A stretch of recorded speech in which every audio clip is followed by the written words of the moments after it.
We're starting the program now, so we'd like to welcome everybody to Prevue InFocus Live, co-sponsored by iMeet.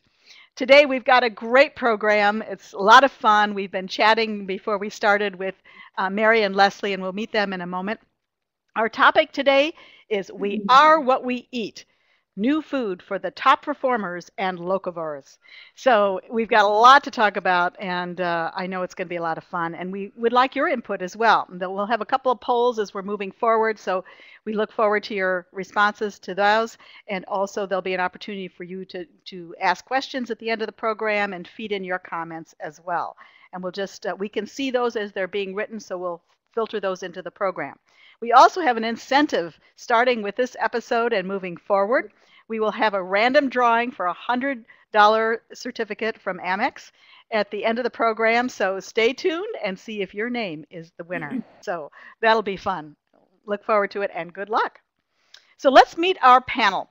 We have with us today Mary CARVOTTA-TREXLER. She's partner for Access Destination Services in Northern California, and we've been talking with Mary a little bit. Mary, say hello and just say a few words about Access. I'm the owner of Access Northern California, which is part of Access Destination Services. We have 9 offices throughout the United States. We do, in that Northern California, a little bit different. We have a team of 10 here, and we do about 50% incoming destination management work, and we do about 50% local event planning here in the Bay Area. Thank you, Mary.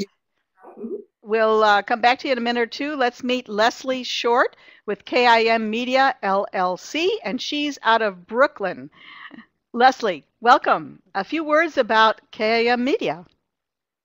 Hi, everyone. I am the owner of K.I.M. Media, which has 4 divisions, which is branding, special events, design, and weddings. So never a dull moment and always feeding someone.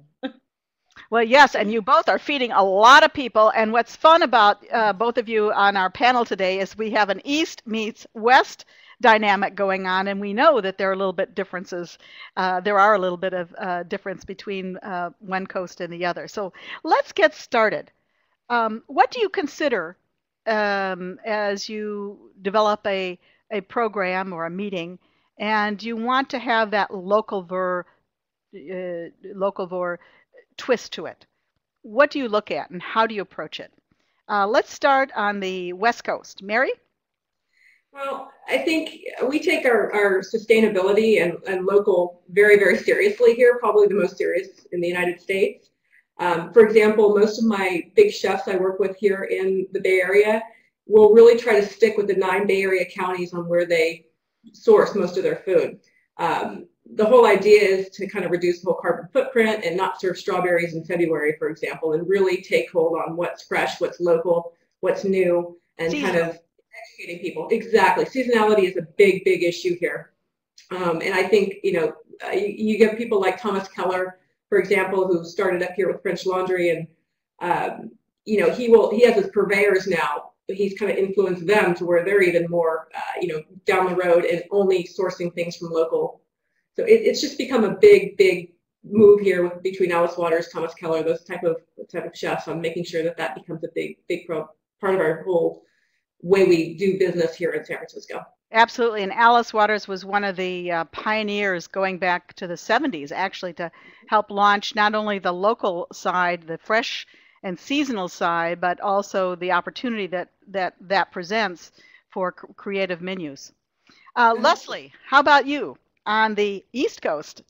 We're talking Brooklyn, New York City. Yeah, there's a bit of a difference. New York City is obviously seasonal. Brooklyn, since I've been here, I find very much about local farms, local growing. It's whether it's chocolate or it's vegetables or meat, it's very, very local. In the city, I will get requests, and it would just be, let's be conscious of seasonal. And as I speak with chefs, that's what we'll work into the menu. So it's fun. You can go to Connecticut and it will be both. It will be DC will be both, but it's very funny how New York and Brooklyn separates that, and they're across the bridge. Very interesting. Very interesting. Well, we're talking about also top performers. usually incentive or MICE works with top performers, CEOs, and the top echelon of a company, and they're concerned about what they look, what they put into their bodies.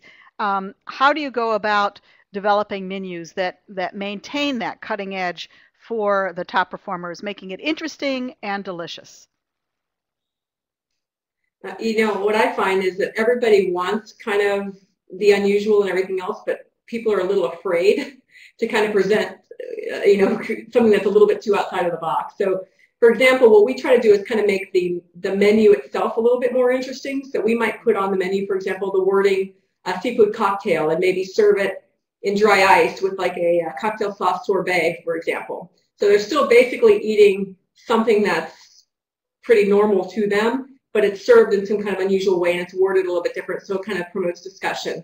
And then definitely keeping things on the healthier side has been a big, big push. So the visual side is equally as important, of course, as the taste and the content of the recipe. Absolutely, and something that they understand. People don't like to be surprised, really. They like to understand the food that's in front of them, I think. Right. Leslie, we were talking, you had spent some time in Japan. I know I happen to have founded the Culinary Arts about 10 years ago, and in Japan and Asia, you have the 5 flavors and the 5 tastes, if you will, that are important to virtually every meal. Do you deal with that at all, Leslie, as you approach your menu planning? I do, and I work with a lot of Asians here in the States. So I need to blend all of those flavors of what they're accustomed to from home as what's available here with the mixed audience. So it's very important to assure that all of those 5 flavors are there. What would work as an appetizer in Japan, which is a raw fish that they pop into their mouths, is really not going to work here when there's a mixed audience. Right. So it's really working with that to assure that you're getting the best of both worlds. And the 5 are the sweet, salty, savory, umami, and so on and so forth. Yes. What about top performers? And I blend those, whether it's, for me, most of the work that I'm doing is with top performers. So it can be, like you said, visual is extremely important. Yeah. Pushing the envelope, even in appetizers, how it's presented, not only from the chef, but from the plating to, it's full sensory. They see it, they want to smell it, then they taste it. And making sure that all those 3 are there.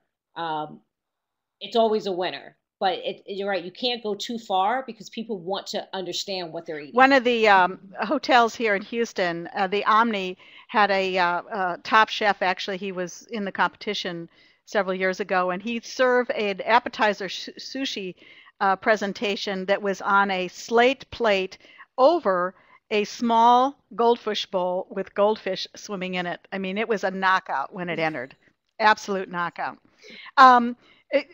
Mary, can you give us some specific examples of what you do to create how you develop those menus? Do you do it on your own, or do you work with the team at a corporation to develop the menus for your presentations and top performers? It really depends. We do a lot of it ourselves. We do a lot with just some of our top caterers. I work with 2 major caterers here in the city, and they're both phenomenal. One of them happens to be extremely green and sustainable.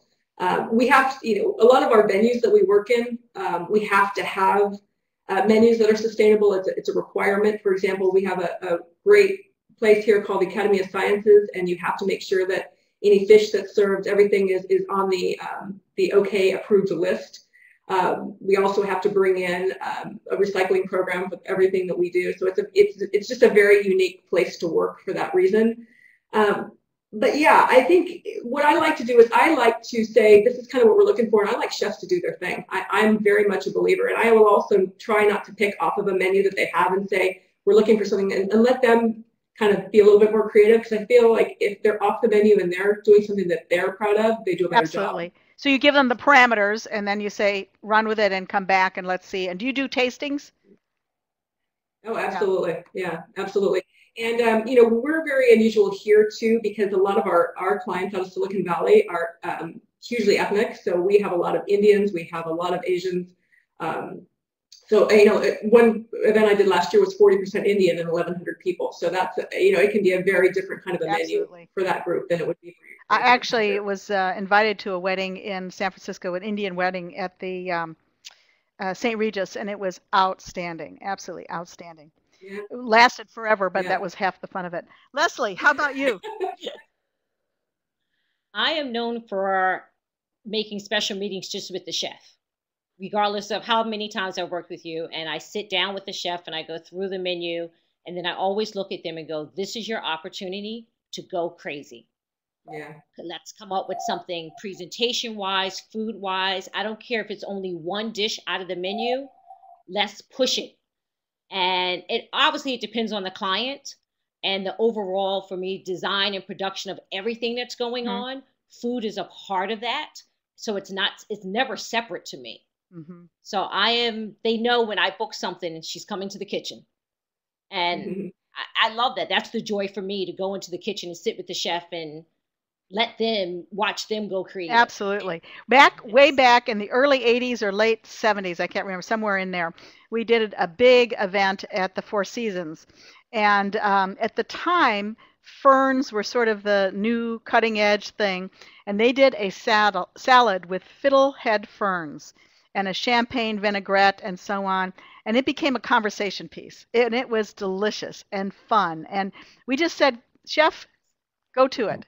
And every course, there was something to talk about it, which gave the conversation at the table, at each of the tables in the room, a little edge and something fun. What about the farm to table concept? It's very, very hot now. It's been growing in interest across the country for the last several years. It's something that can be done in a couple different ways. Do either of you create farm-to-table events for your MICE clients, or do you present the idea if they haven't thought of it, or do they come to you? How does that work? Leslie, and then Mary. I don't do it as much. It is a piece of it here in New York. It's not what it was, I was going to say, in California, when I've done events in California where it's all about farm-to-table. Here, there's elements of it. It's not... And maybe it's because I do kind of more luxury in, Right. At one point it was kind of organic. It was their farm to table, make it organic, whatever that can mean. I mean, it's a fashion breakfast for 300 people. So it's definitely a difference. It's much more spoken about than actually executed, is what I want to say. Mary? Oh my gosh, yeah. Ground zero for farm to table. Yeah, I do it. Almost every program has some element of it.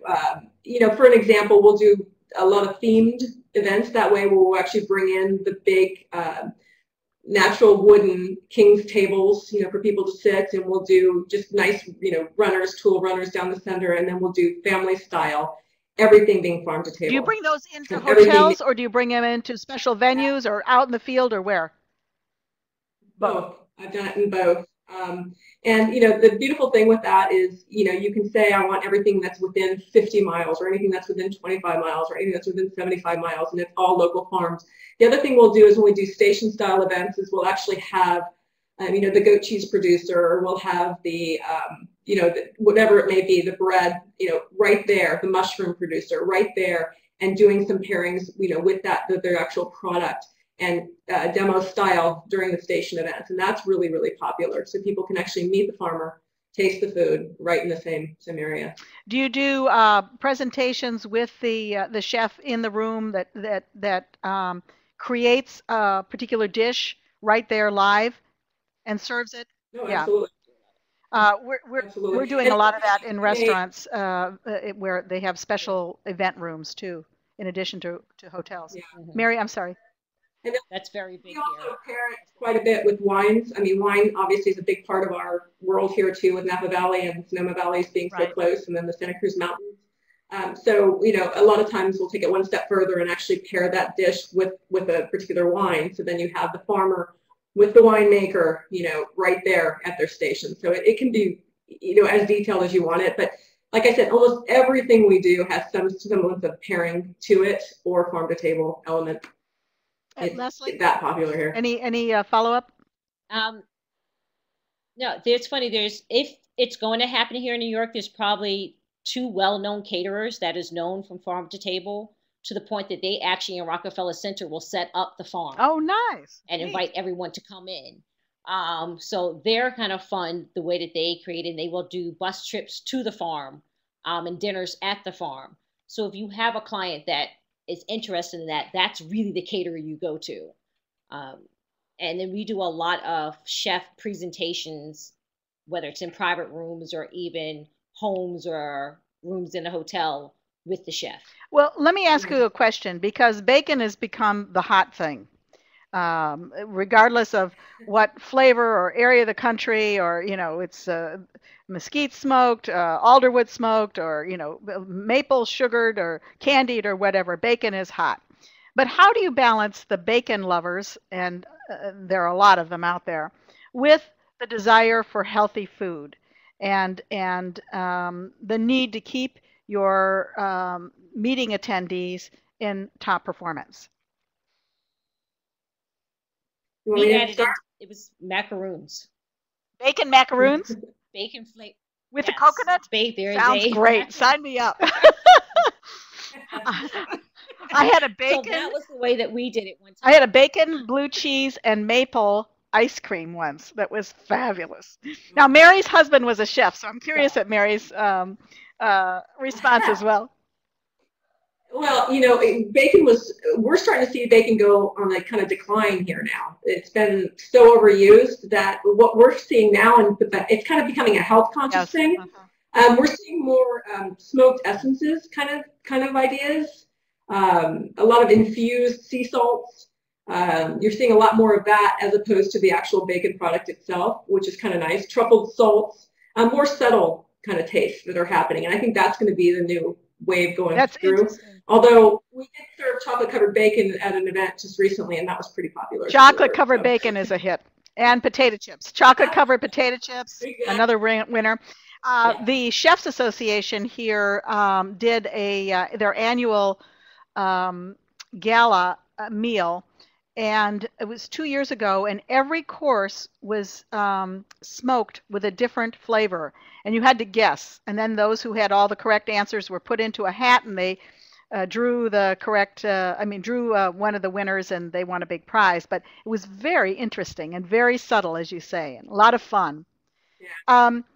Let's go to our first poll, and we'll ask our participants from around the world. Have you adjusted MICE menus to reflect the locally grown approach to meal planning?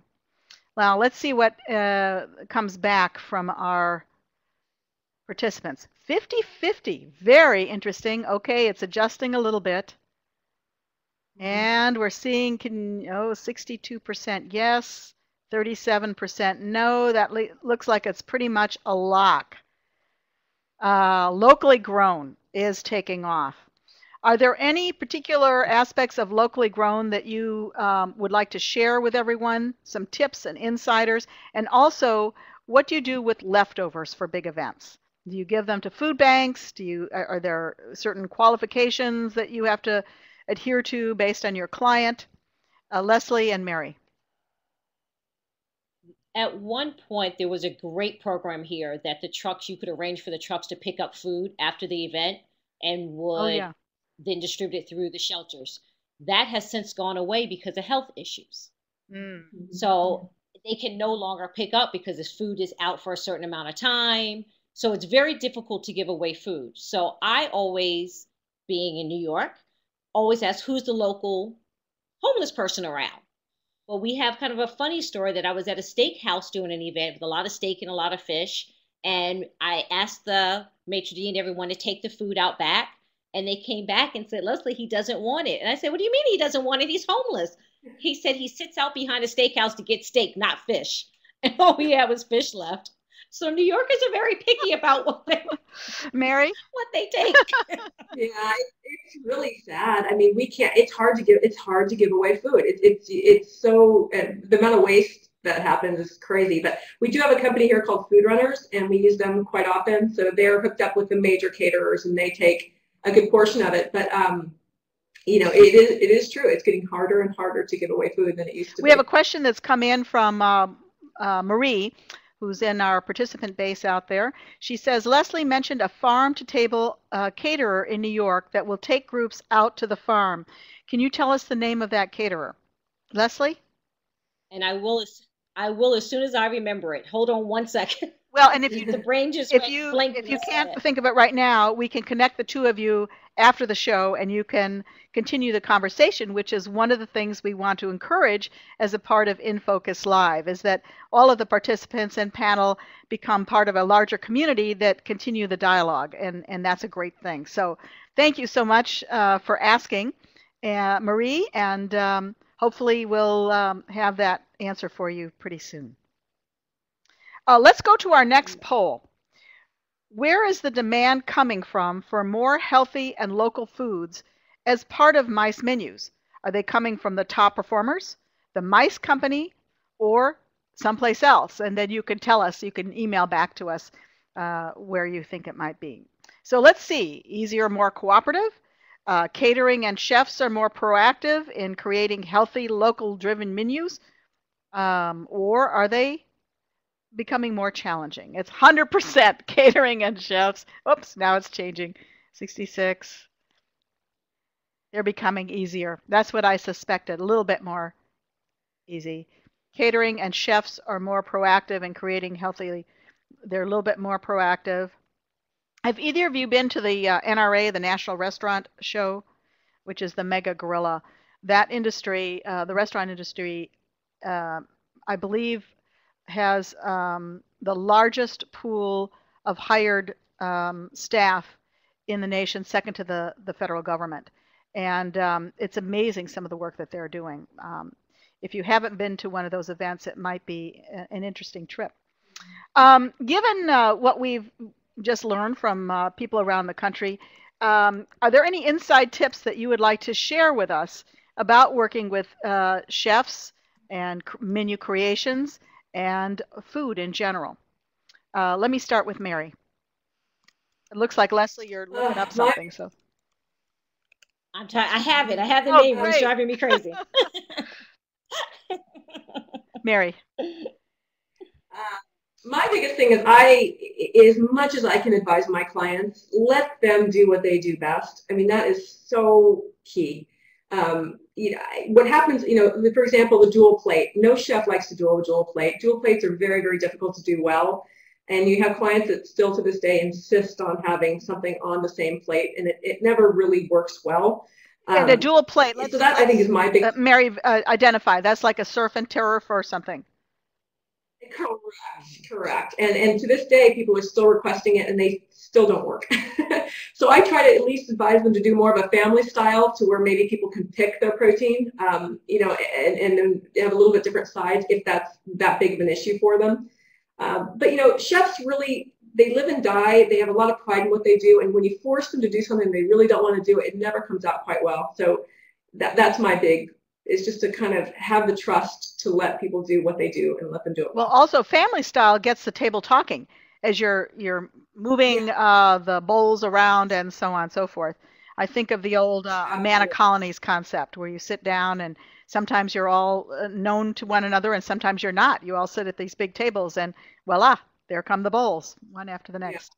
Yeah. And that's my answer when people would rather do a surf and turf. Is, try something different. It's, as you can tell, I'm not a big surf and turf fan either. So, Leslie, you had some comments. Yeah, I'm very much on the designer sharing is what I like to call it, because it's all about the presentation on family style. So that's something I've been really focusing on for weddings, believe it or not. And it is a great way to have a conversation, and people can try a variety of food. And it also gives the chefs opportunity to try something new and see if it's going to work. Great. And it's really about the presentation. And I have to come up with a better word than family style, because that kind of puts some people off. Yeah. But it is a wonderful opportunity to try new foods, share with each other, and the food feels like you never stop eating at that point. Right. It's lush. Most times you go to a wedding, you're getting chicken or you're getting surf and turf. And this is a great way to have some new alternatives. Have you come up with the term? like a I shared have not, and it's meal driving or me something? crazy for buffets.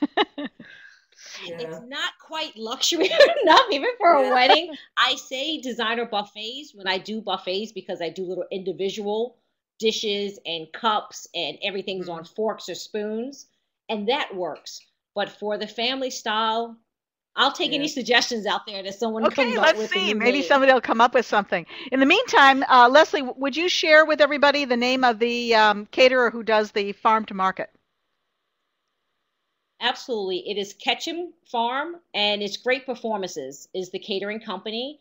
And but they do take everyone out to the farm, and they also take school children out to the farm to start learning about farm to table. Wonderful. Great. So, and they're here in New York City. By the way, I'd like to remind the participants around the country and around the world that if you have questions, to please start formulating those and moving them forward into the program, and we'll filter those to our panel.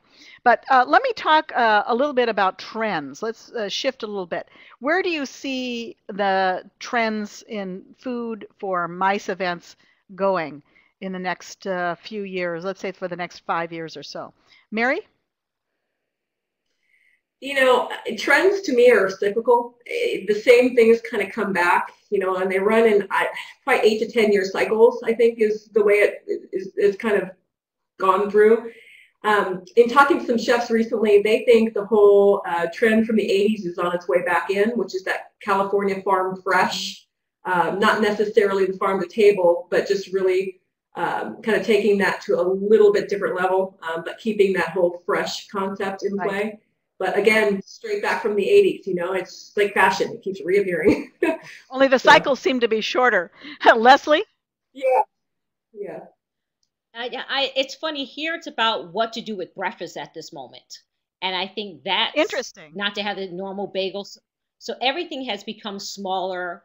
Everything has become the designer buffet, where you actually go and you have all the fresh fruit. It's the same yogurt parfait, only you're putting it together yourself. Mm-hmm. So it's all about kind of do it yourself, personalized, put together food.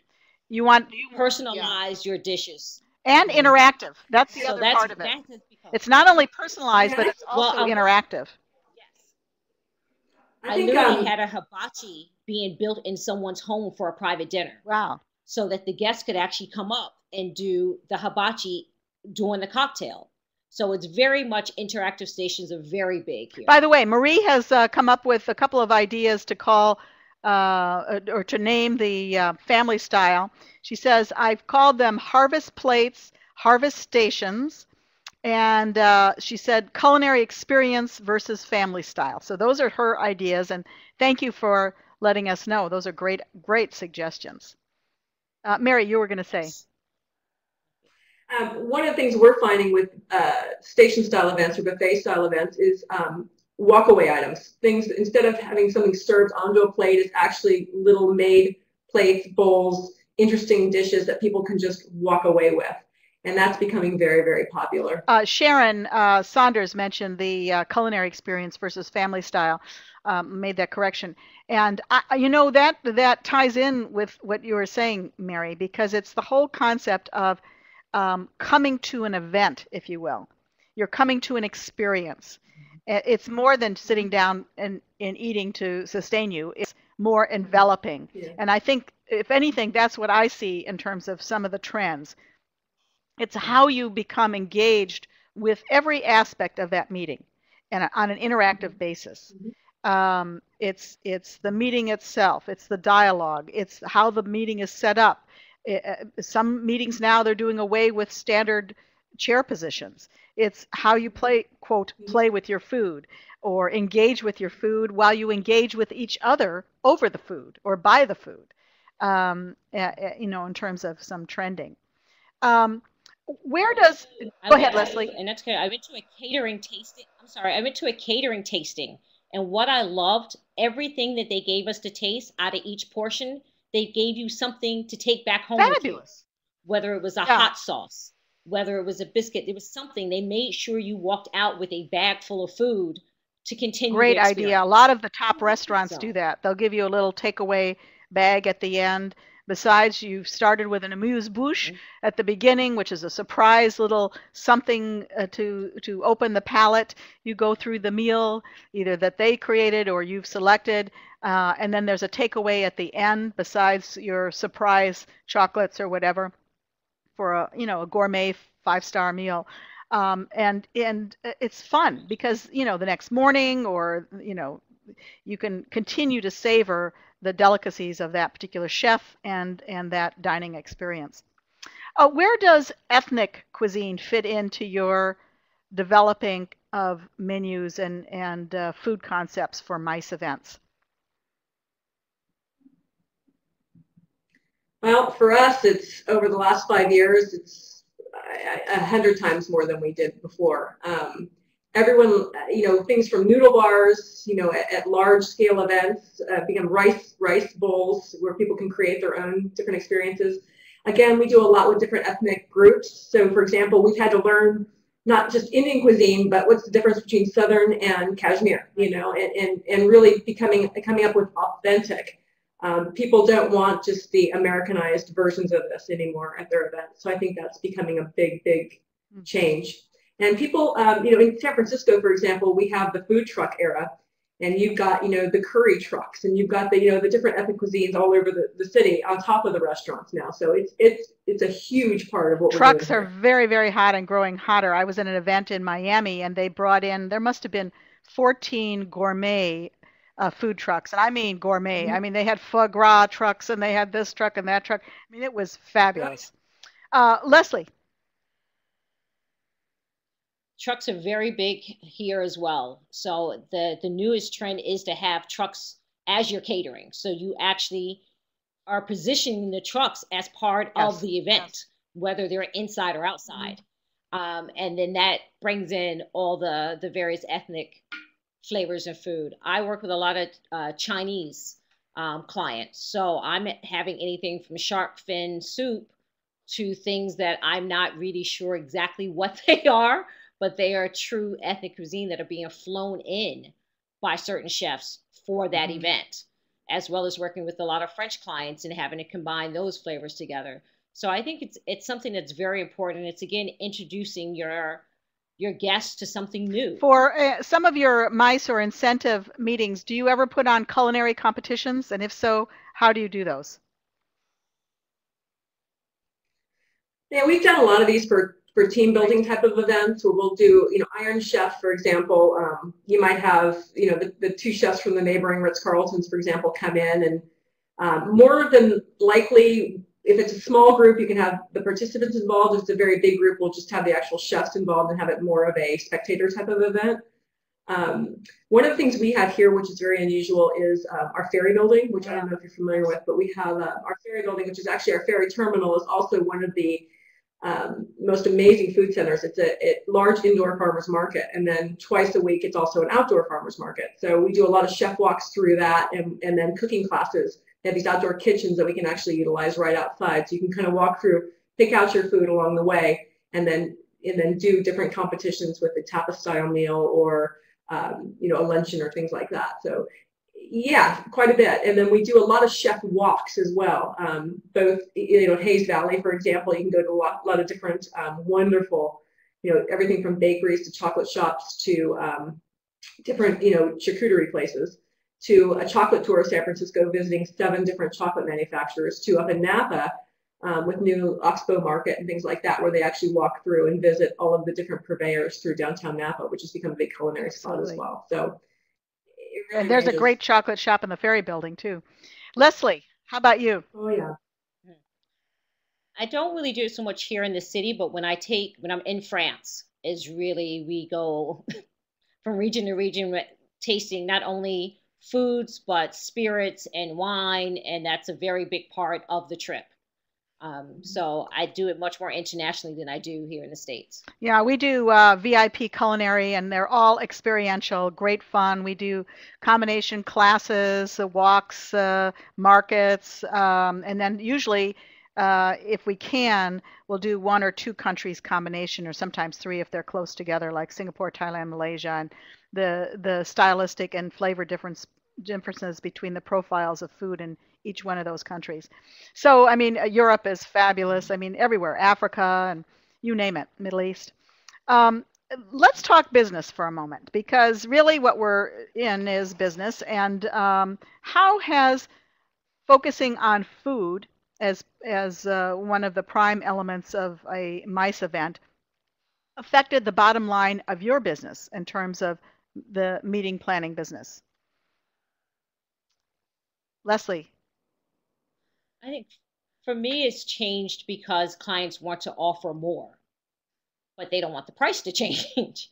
So as I'm dealing with, as we all know, so as I'm dealing with catering, I'm saying they want guests to have two options, and then they want the vegan option, and then dessert, we're going to move into a different room, and that's a different setup, and they want this passed. And, there's certain elements that they want to be there, but yet they expect the cost to be the same as offering one option. So it's that balance of explaining you can have whatever you want if you have the budget, but it needs to be a balance in between. So it's about getting creative on my end as well as the catering. Do you ever end. look at expanding the, let's say, vegetable or vegetarian options versus the protein, or it's not, you don't approach it that way? It depends on the Okay. client and what, I always ask the client, what do they have in their head of what they see as a menu? And then we take it from there, or I take it from there with the chef. And then, as Mary said before, let them do what they do. So if it comes down to it, that may more be in the appetizer portion, but when it comes down to the main meal, they're pretty set on what they like to see. Mary? Food's always been hugely important here, so it hasn't really changed. I would say we are seeing a lot more, like I said, special meals, vegan. It used to just be kind of vegetarian was your only side, or potentially kosher. Now you've got vegan, gluten-free. But I think, we're all used to it here, so it's not a big problem. One thing we're seeing much more of is we have to label everything. Any kind of meal we do, we'll do menus, and then any kind of station style event, we do full menus, and we label everything as vegan, gluten-free, vegetarian. So it's very simple for people to see exactly what they're eating. But that's become just a mainstay Very now, interesting. too. Leslie, do you do the same? Not as far as labeling, but it has gone from vegetarian to vegan. Like you said, it was kosher, vegetarian, and your meal. And now there are definitely much more options. We don't really get into the gluten so much unless it's a bigger meeting. Then there will be a very small portion that will be gluten-free. Would each of you explain one of the most favorite food-related events that you have created? Is there one that stands out as being just really something special, or that you worked hard on making to have happen, or what was served was unique, or something of that nature? Leslie? Oh, go ahead, Mary. I think. Go ahead, Mary. Go ahead. I did an event recently, and it wasn't about what was served necessarily, it was how it was served. And every course we did on different colored and different shaped dishes, and we completely changed the color of the room, and we completely changed the entertainment with each course.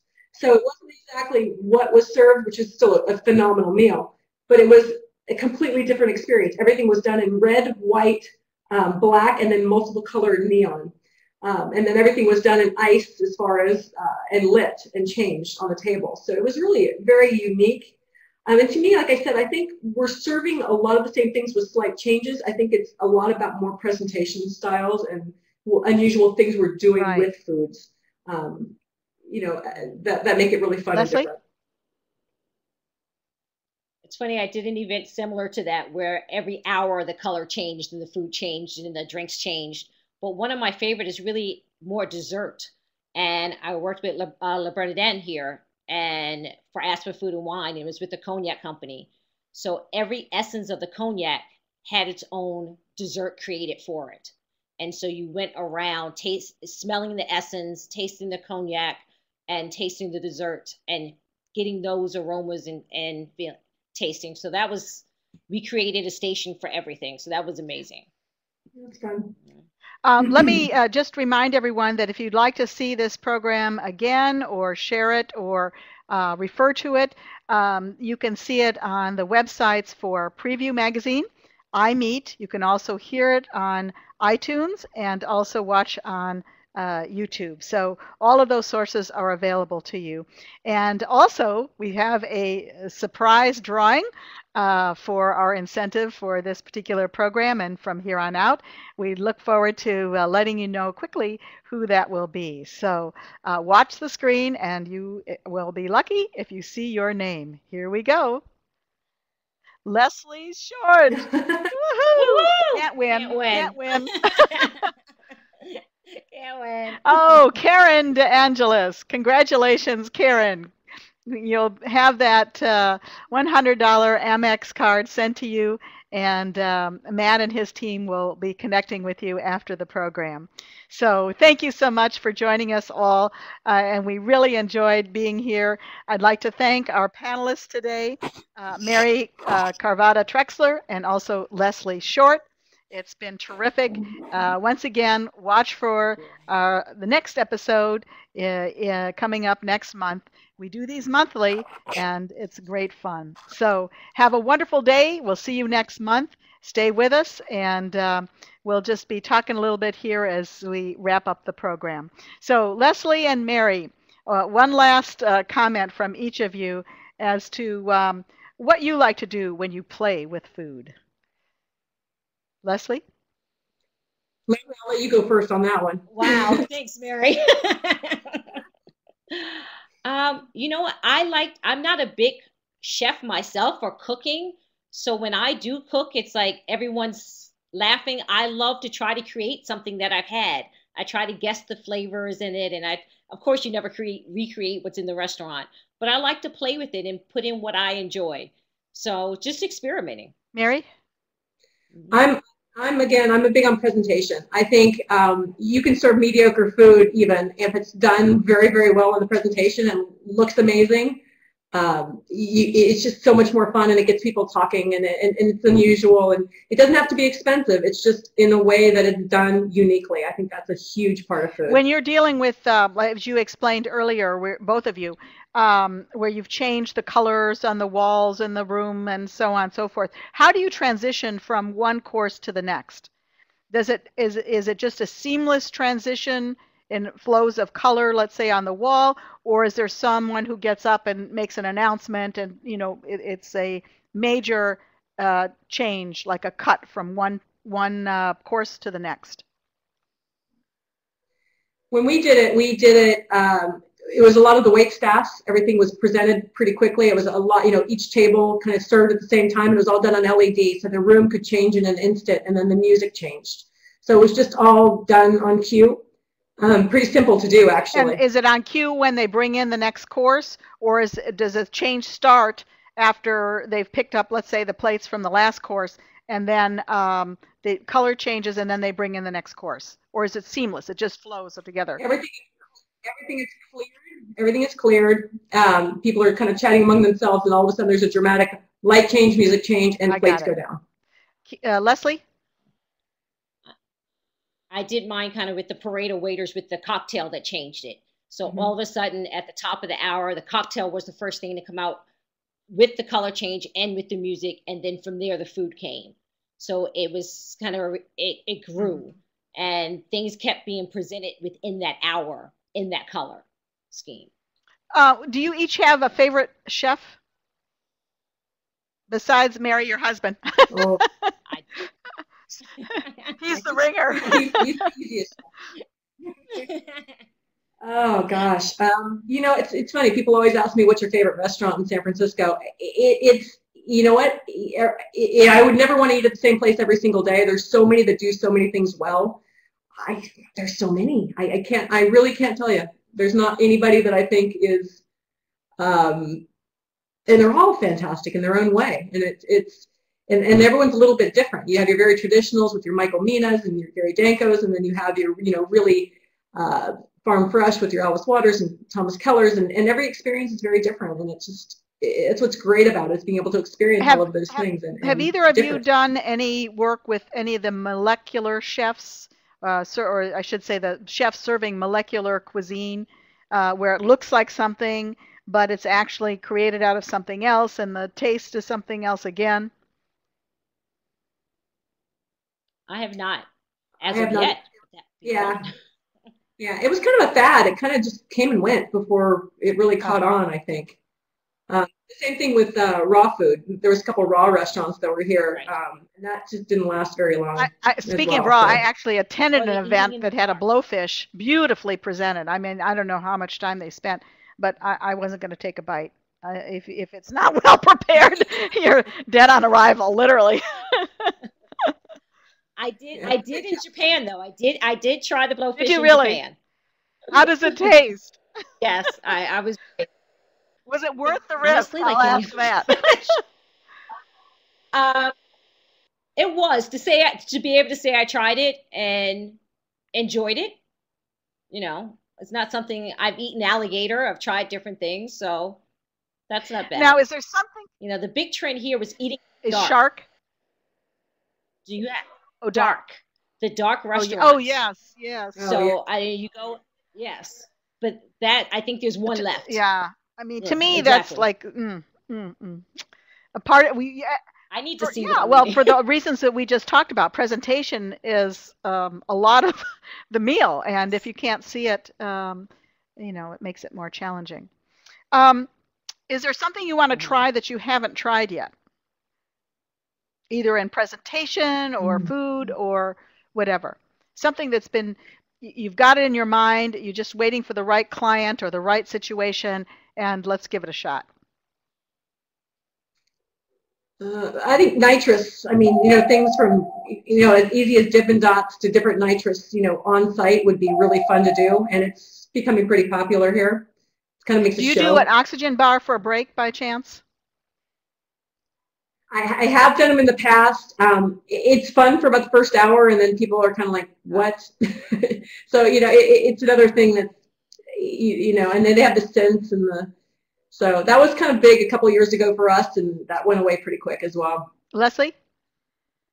I've done the nitrogen here already. That was kind of big about 3 years ago here. Yeah. Doing the dots and doing that whole thing.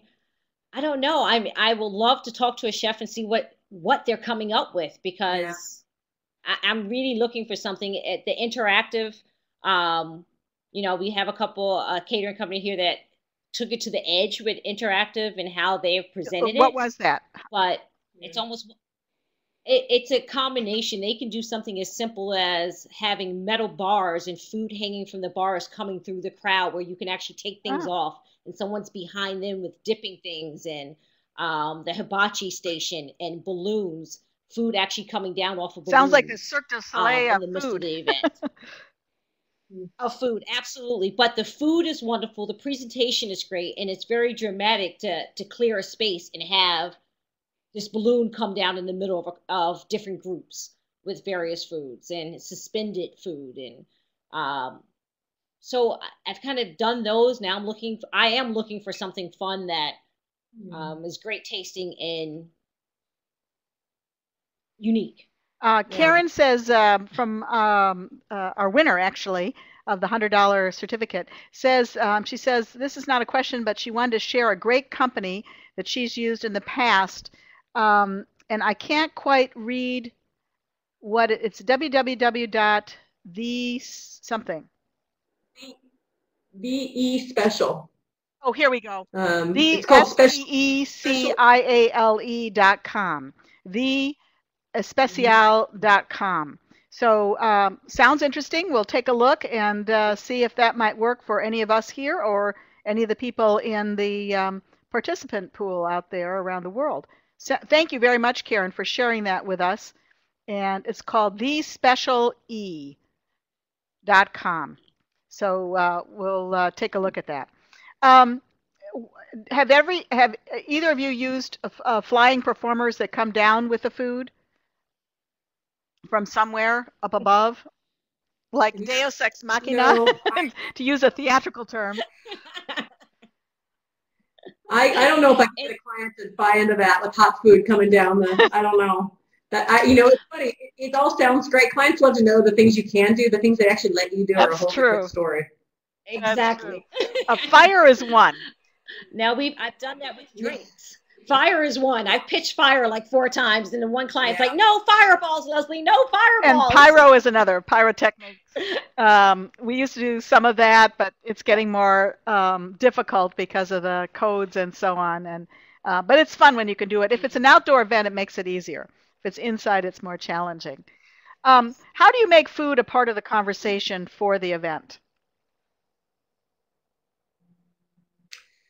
Serve something uniquely or serve something they haven't seen before that they really like. People would love to go up and tell somebody, God, have you tried this? This is amazing. So I think that's one of the best ways to get people talking about things. And it doesn't have to be simple done well does a lot. Leslie? I did an event where each guest had their own waiter. Oh, nice. So they were really presented with their food as if they were majesty. So that really got everyone speaking about what was on the plate and the service and the presentation. And that was a great way to bring in the conversation without feeling forced of what did we just have. Let me ask you, do you prepare different types of menus for an audience or participants who are more male versus more female? Leslie? Yes. Mary? I do. Okay. When I'm working with this. I find actually demographic is more important than even male and female. Where people are from has a lot to do with what protein and starch you might do more than actually if they're male or female. I think that's the most important thing. Leslie, any follow-up? We break it down as far as whether they're fashion and entertainment folks as opposed to corporate. Interesting. Of how we do our menus. Interesting. So we really, really do break it down in segments. Do you have any last thoughts before we wrap it up? I'd like to thank both of you for joining us. It's been a real joy and a lot of fun and interesting. Hopefully people everywhere have been able to pick up some tips and insider ideas on making their MICE events more interesting, engaging, fun, and delicious. Let's start with you, Mary. No, it was a pleasure. Thank you so much. And I think food is such a fun thing, and it's so great for us to spend so much time doing menus and unusual things for groups. And one of the most, great feedback I can get was when I see somebody walk out of an event and just smiling and saying, this is one of the best things I've ever done or seen. So I think, continually staying up on what's important and what's unique and different and trying to kind of get your clients, even if they don't want to try something a little bit different is always fun and a challenge. Thank you so much, Mary. And Leslie? I just say your menu is part of your creative design. So don't forget about it. Make it really part of and not a separate entity to the event. If it's part of your decor and your design and it tastes great, it will be part of the conversation of what an amazing event they just had. I'd like to thank you, Leslie Short of K.I.M. Media, LLC, for joining us, and Mary CARVOTTA-TREXLER from Access, and thank you for joining us. We really appreciate your being here, and we had a great time. I'm hungry. Let's go have some lunch. Have a great day, everyone. Hope you'll join us next month, and remember, we have that $100 incentive coming your way again next month. So have a great month, and we'll look forward to seeing you soon.